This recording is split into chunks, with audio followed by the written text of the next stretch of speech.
Bonjour Cécile, Bonjour Hélène. je suis ravie que nous puissions évoquer la question des thérapies familiales en ligne. C'est-à-dire, tu me disais que les grèves, le confinement vous a amené à garantir la fiabilité auprès des familles en thérapie familiale en choisissant l'interface de faire les entretiens en ligne. Oui, Voilà, et tu disais que c'était quelque chose que tu n'avais pas du tout imaginé possible. oui. Alors en effet, autant faire des thérapies par Internet au niveau individuel, c'était quelque chose que j'avais pu proposer depuis quelques années.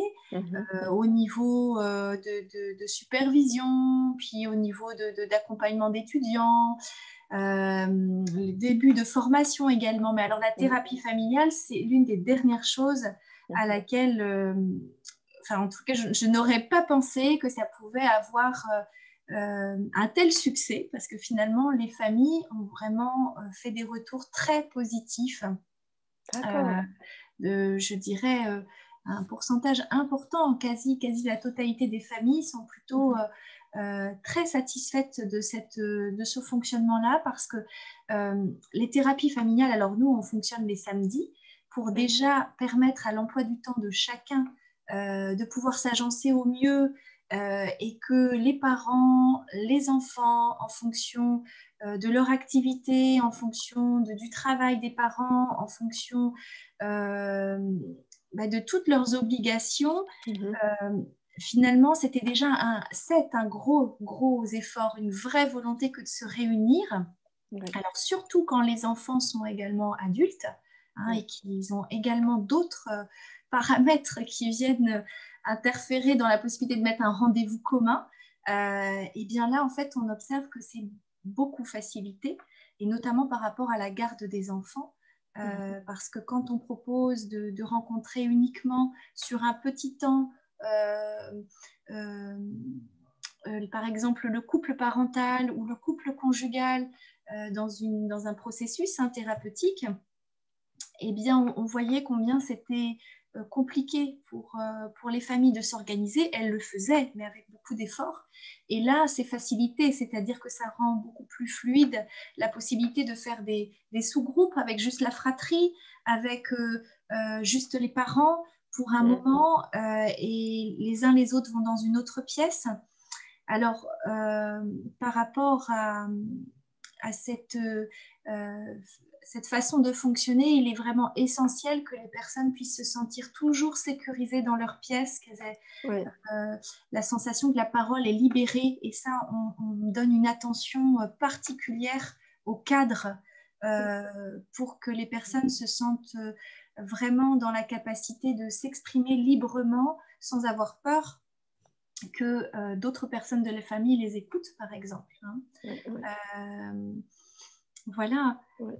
Et tu disais, la seule limite que tu as vue, c'est vraiment les conditions de sécurité. C'est-à-dire si les familles, si les membres de la famille, les uns les autres, se sentent suffisamment en sécurité, Oui, finalement, quel que soit le symptôme, vous avez pu exactement. vraiment avancer.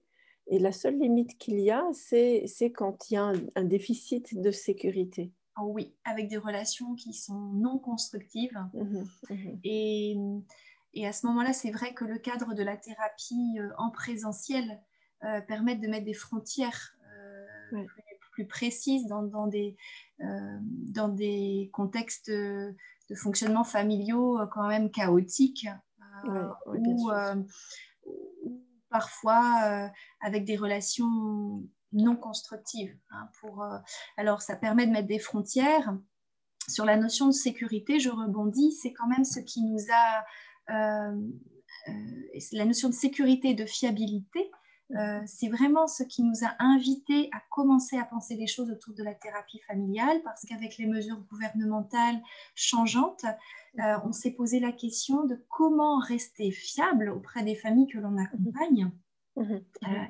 et cette possibilité d'Internet a vraiment été un soulagement au D'accord, niveau éthique dans notre engagement. d'accord. Donc pouvoir rester présente avec des conditions de sécurité et de présence suffisantes de votre côté, ça a été un plus de pouvoir proposer les séances, j'ai envie de dire, quelles que soient les conditions gouvernementales, les restrictions euh, qu'il fallait suivre, d'accord. Et tu disais aussi que ça a ouvert des possibles qui ne l'étaient pas pour des gens qui étaient loin, pour des personnes.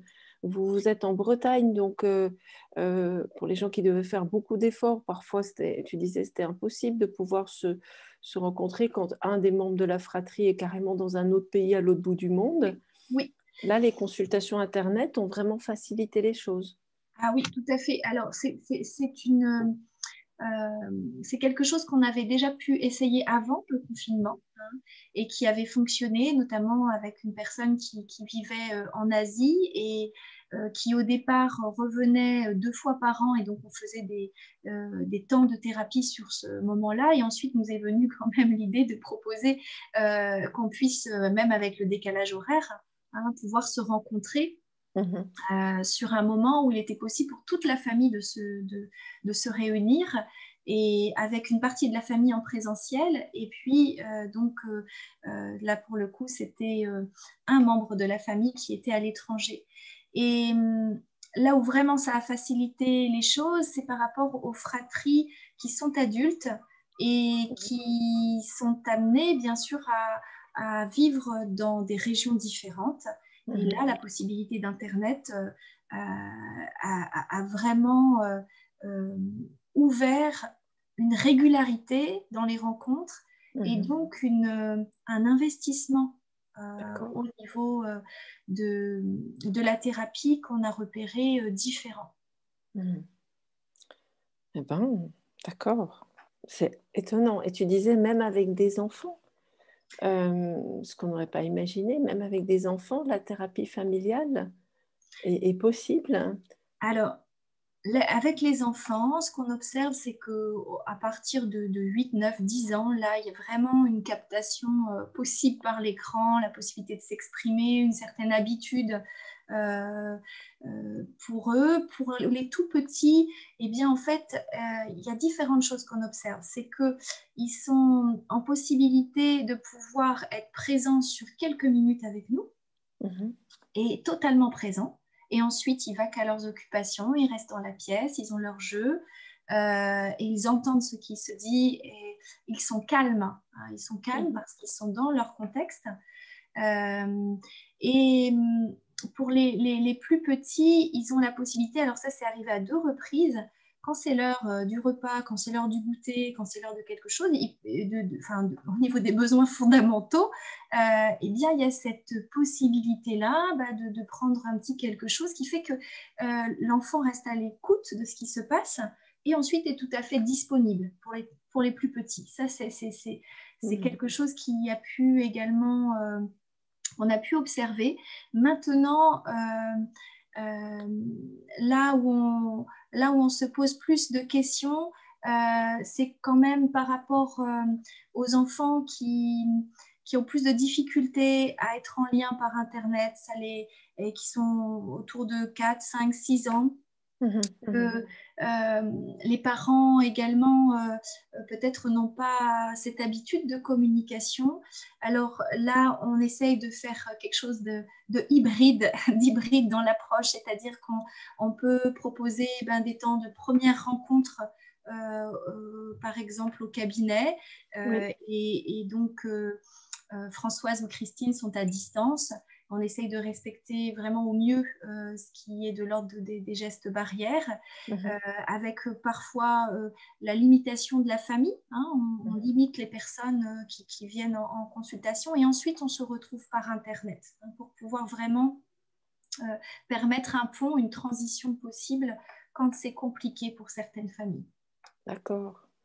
Oui. Eh bien, dis donc. Euh, Voilà, après, on se dit également, on ne l'a pas encore fait, mais avec les familles qui seraient d'accord, de pouvoir enregistrer des séances pour pouvoir les retravailler pour nous en supervision.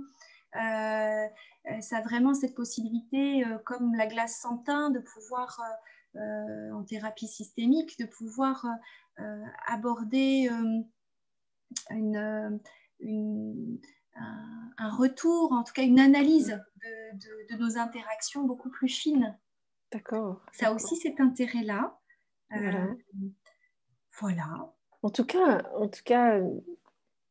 voilà, la nécessité de proposer des consultations en ligne, on ne se doutait pas à quel point ça pouvait ouvrir des possibles Oui. et à quel point ça pouvait finalement permettre à la thérapie familiale de continuer Oui.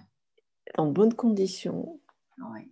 Et d'entendre ce qui est de l'ordre de la souffrance et accompagner les changements. Donc c'est une bonne nouvelle de ce contexte, Oui. que ce contexte nous a amené à opérer.